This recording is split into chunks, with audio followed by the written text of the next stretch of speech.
सभापती महोदय 84 कोटी रुपये का देतोय आपण?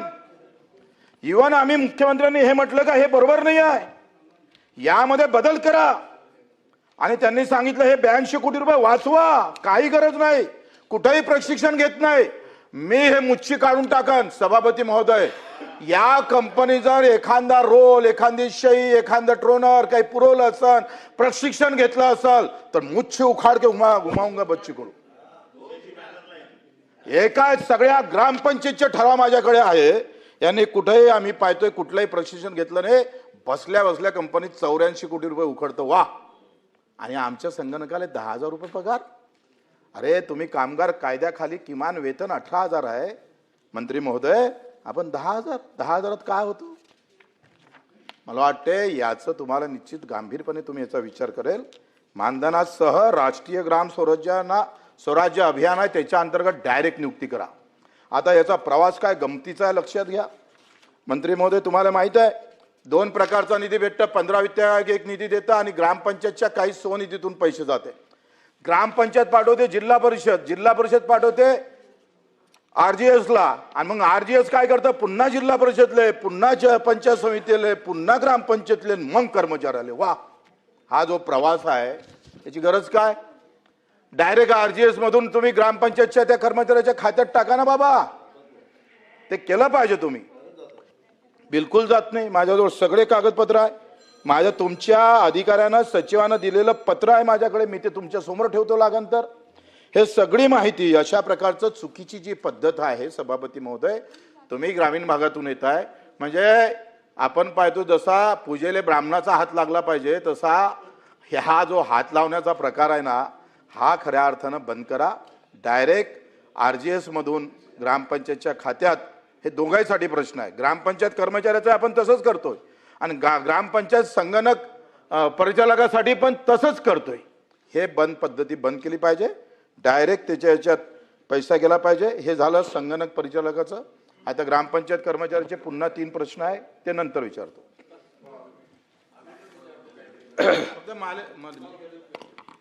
सन्माननीय सभापती महोदय, सभागृहाचे सदस्य सन्माननीय बच्चू भाऊनी संगणक परिचालकाच्या पगाराच्या संदर्भात आणि त्या सेवेसंदर्भात काय प्रश्न उपस्थित केले. पहिला तर प्रश्न त्यांनी उपस्थित केला होता की माननीय मुख्यमंत्री महोदयांनी 20,000 रुपये मानधन देतो या संदर्भात जी मीटिंग झाली होती त्या मीटिंगमध्ये त्यांनी तशा सूचना दिलेल्या होत्या. माझ्याकडं मुख्यमंत्री महोदयाच्या सूचना आमच्या सगळ्यांसाठीच सभागृहासाठी खूप महत्त्वाच्या सूचना आहेत. या संदर्भात 7 एप्रिल 2025 रोजी जी बैठक झाली, ग्रामपंचायत संगणक परिचालक यांना खाजगी कंपनीमार्फत नियुक्त न देता ग्रामपंचायत सहाय्यक अशी स्थायी नियुक्ती देऊन 20,000 एवढी पगारवाढ द्यावी अशी आपली मागणी होती. त्यामध्ये ग्रामविकास विभागाने उचित कारवाई करावी अशा संदर्भातल्या सूचना माननीय मुख्यमंत्री महोदयांच्या आहेत आणि त्या अनुषंगानं उचित कारवाई करण्याची प्रक्रिया जी आहे ती या निमित्तानं ग्रामविकास खातं करेल, जी उचित कारवाई आहे ती.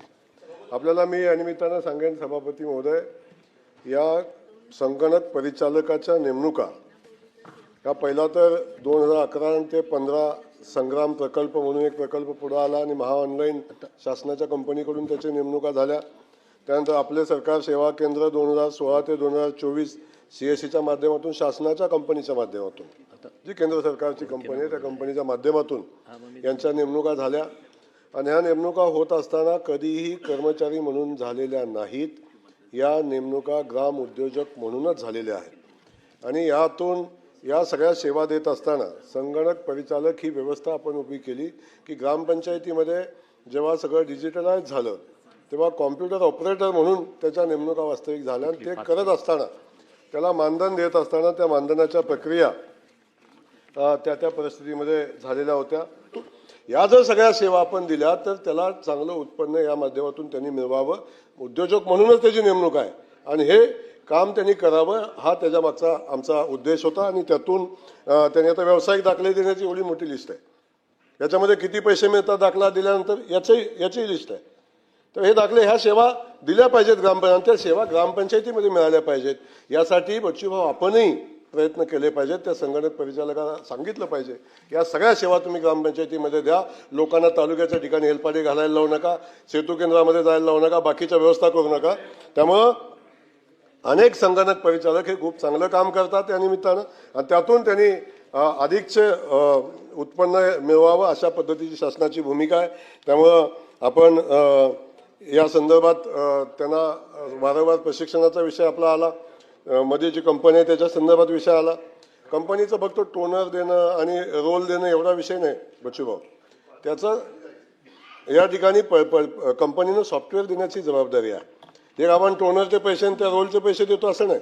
सॉफ्टवेअर देत असताना हे सगळे दाखले जेव्हा ऑनलाईन देतात त्यासाठी या सेवा देण्यासाठी जे सॉफ्टवेअर असतं तेही त्या कंपनीने देणं कंपनीला बंधनकारक आहे.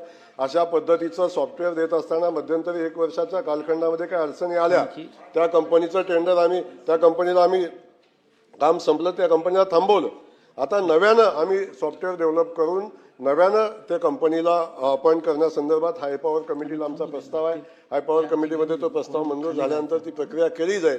परंतु ग्रामपंचायतीमध्ये या सगळ्या सेवा मिळाल्या पाहिजेत आणि संगणक परिचालक हा त्याच्यासाठी आपण अपॉइंट केलेला आहे, त्या सगळ्या सेवा मिळाल्या पाहिजेत अशा पद्धतीची भूमिका या निमित्तानं शासनाची आहे.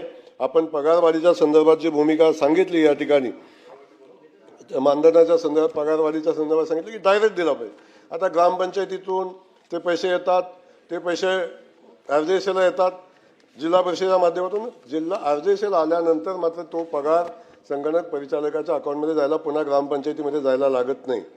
त्यामुळं आपण जी म्हणला त्याला पगार देण्यासंदर्भातली भूमिका सांगितली, ते RJSY मधून ते पगार संगणक परिचालकाच्या अकाउंटमध्ये जातो. तो पुन्हा ग्रामपंचायतीला जाण्याची आवश्यकता नाही, हे या निमित्तानं आपल्याला मी सांगतो. त्यामुळं संगणक परिचालक ही व्यवस्था आहे आणि व्यवस्था खूप चांगल्या पद्धतीने चालली पाहिजे आणि त्या व्यवस्थेच्या माध्यमातून गावागावातल्या खेड्यातल्या लोकांना त्या सेवेचा उपयोग झाला पाहिजे, ही शासनाची भूमिका आहे. आणि त्यासाठी आपण सातत्यानं प्रयत्न करत असतो, हे शासनाच्या वतीने मी आपल्याला सांगेन.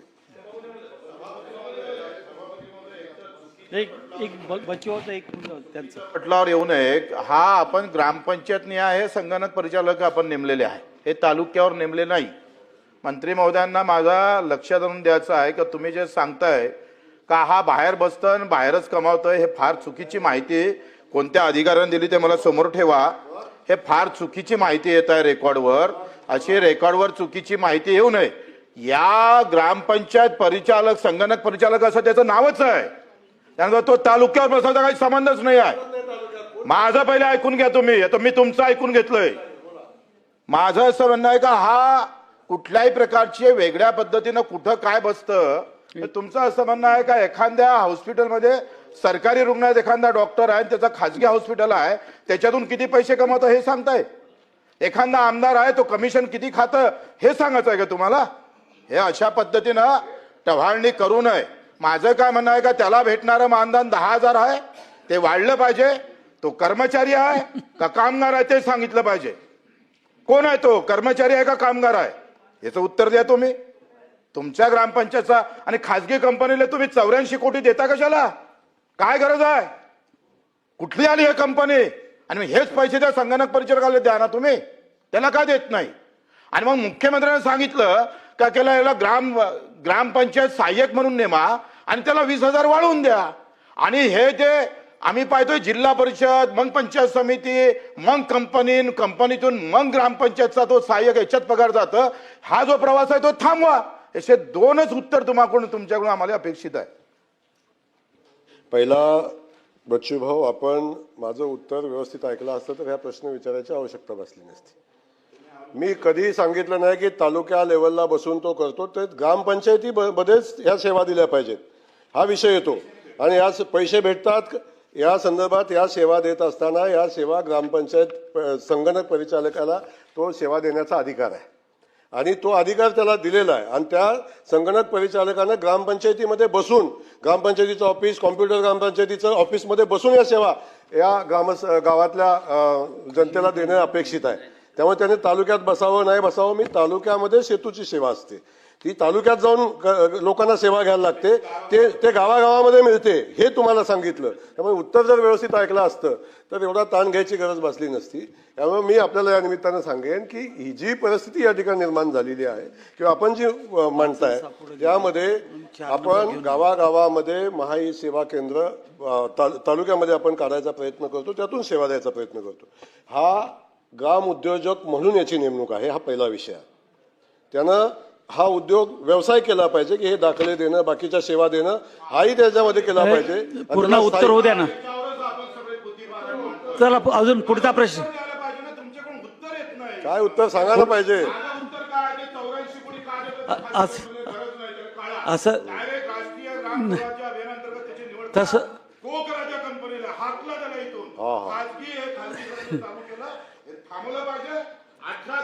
पगार बच्चू, या राज्यामध्ये उत्तर कोणीच देऊ द्या. करत नाही. 10,000 मानधन, त्याला 18,000 किमान वेतन कायदा लागू केला पाहिजे. हे तुम्ही करणार आहे का? जे मुख्यमंत्र्यांना निर्देश दिले त्याच्या संदर्भात बोला ना साहेब. मी आपल्याला या ठिकाणी बच्चूभाऊ का सांगितलं की शासनाचा कर्मचारी म्हणून याची नेमणूक केलेली नाही, ग्राम उद्योजक म्हणून त्याची नेमणूक केलेली आहे. आणि त्याला या सेवा देत असताना ग्रामपंचायतीमध्ये कॉम्प्युटर ऑपरेटर म्हणून काम करत असताना त्याला जे मानधन मिळतंय त्याच्या पुढच्या सेवा देऊन त्यातून त्यांनी पैसे मिळवणं अपेक्षित आहे. सभापती महोदय, खरं तर हा 1 लाख कर्मचाऱ्यांचा संगणक परिचालक असेल, कर्मचारी असेल आणि ग्रामीण भागाशी निगडीत आहे. सभापती महोदय, आपण जर नगरपालिका गेलो, नगरपंचायतमध्ये गेलो तर सफाई कामगार असतं, सीओ असतं. तुम्हाला माहित आहे का एका इकडे ग्रामपंचायतचं नगरपंचायत झालं का सगळ्या सुविधा देता तुम्ही, पण ग्रामपंचायतले सफाई कामगार आहे. ग्रामपंचायतले आम्ही पाहतोय क्लास 3 वाला क्लास 4 वाला चालवतोय आणि नगरपंचायतल्या लोकांसाठी तुम्ही सीओ सारखे अधिकारी, मुख्य अधिकारी देताय, त्याला ते दर्जा देतय. आणि मग गोरे साहेब, तुमच्याकडून अपेक्षा आहे, तुम्ही तर सातारा आणि सांगली जिल्ह्यातले पैलवान म्हणून याकडे पाहिलं पाहिजे. तुम्ही या ग्राम विकासाचं पालकत्व स्वीकारलेलं आहे आणि इथल्या ग्रामपंचायतचा गावात राहिला म्हणजे तो मेला. त्याला भाव भेटत नाही, त्याला आरोग्याच्या सुविधा भेटत नाही, शिक्षणाच्या सुविधा भेटत नाही. गावात जन्म घेणं म्हणजे पापाचं लक्षण असं समजतो आपण. ग्रामपंचायतल्या कर्मचाऱ्याला तिथं आपण कंत्राटी ठेवायचं आणि नगरपंचायतवाल्याला मात्र तिथं नियमित करण्याचं काम करत असाल तर हे चुकीचं आहे. तुम्ही ग्राम विकास मंत्री म्हणून पुढाकार घेऊन त्या कर्मचाऱ्याचं पालकत्व तुमच्याकडे आहे ना, अशा वेळेस सकारात्मक उत्तर येणं गरजेचं आहे. पहिले मी संगणक परिषद 6 प्रश्न आहे, 7 एक वेळा सूत्र विचारू का टप्प्याटप्प्यानं विचारू? ते विचारू. हा नाही, पण प्रश्न 3 जो महत्वाचा आहे तो पहिला विचारा. 2 याच्यात संगणक परिचालक एक हा घटक आहे आणि एक ग्रामपंचायत कर्मचारी, असे 2 एकत्रित आहे.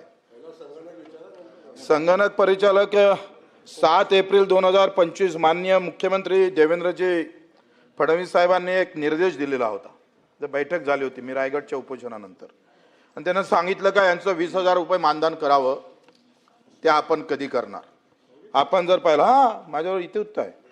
हो, आणि आपण जर पाहिलं तर महाराष्ट्र राज्य फक्त 10,000 देतं, केरळ 18,000 देतं, 22,000पर्यंत जाते, तेलंगणा 15,000 देतं, गुजरात 15,000 देतं. इतर सगळ्या राज्यामध्ये या संगणक परिचालकांना मानधन हे जास्त आहे. जिल्हा परिषद पंचायत समितीचे संगणक परिचालक आहेत, त्यांना सुद्धा मानधन जास्त आहे, त्यांना सुविधा जास्त आहे. आणि म्हणून 7 एप्रिल 2025 रोजी जो निर्णय मुख्यमंत्र्यांनी जे निर्देश दिले त्याची अंमलबजावणी आपण मंत्री म्हणून करणार का, याचं उत्तर दिलं पाहिजे. दुसरं, सभापती महोदय, गंमत कशी आहे याच्यामध्ये? सभापती महोदय, आपण जर विचार केला तर यामध्ये एकंदरीत 321 कोटी वर्षाचा खर्च केला जातो. 321 कोटी, 237 कोटी हे संगणक परिचालकाच्या मानधनावर खर्च होतं आणि 82-84 कोटी हे कंपनी, खाजगी कंपनीच्या घशात घालतोय आपण. कायच्यासाठी घालतोय? तर सही पुरवावं लागतं, कागद पुरवावं लागतं. हे कागद आणि सही पुरवासाठी म्हणजे या राज्यात तर देशात मला समजतच नाही. परीक्षा घ्यायला खाजगी कंपनी, खाजगी कंपनी कंत्राटी कामगार नियुक्ती करायच्या नंतर खाजगी कंपनी, सगळ्या खाजगी कंपनीचा सरकार सरकारी, मंत्री सरकारी आणि कर्मचारी खाजगी कंपनी. वा. आणि आता मंत्री खाजगी कराय